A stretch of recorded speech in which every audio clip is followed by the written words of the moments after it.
মাজত নধৰিব বন্ধ হৈ গ'ল নাই এইফালে মাংস নিচি আছে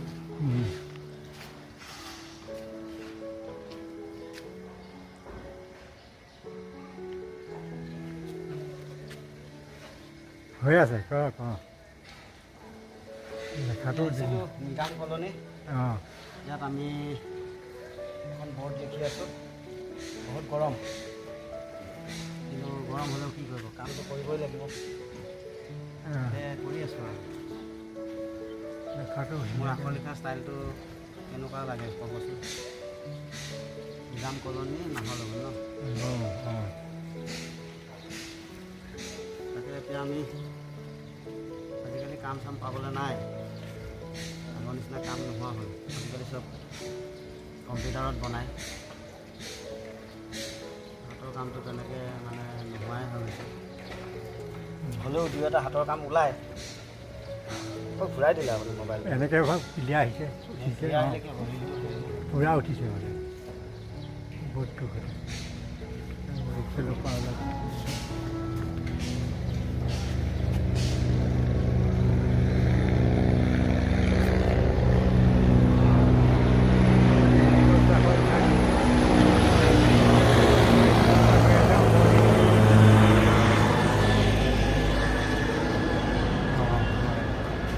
আমি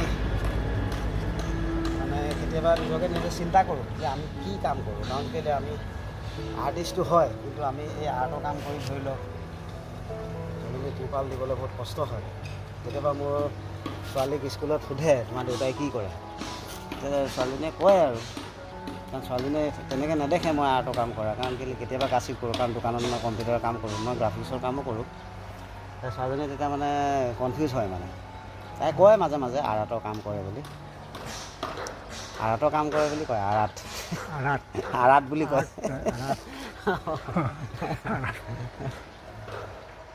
তাকে সেইবিলাক কাম লাহে লাহে লুপ্ত হৈ যাব নিচিনা লাগি আছে কাৰণ কেলৈ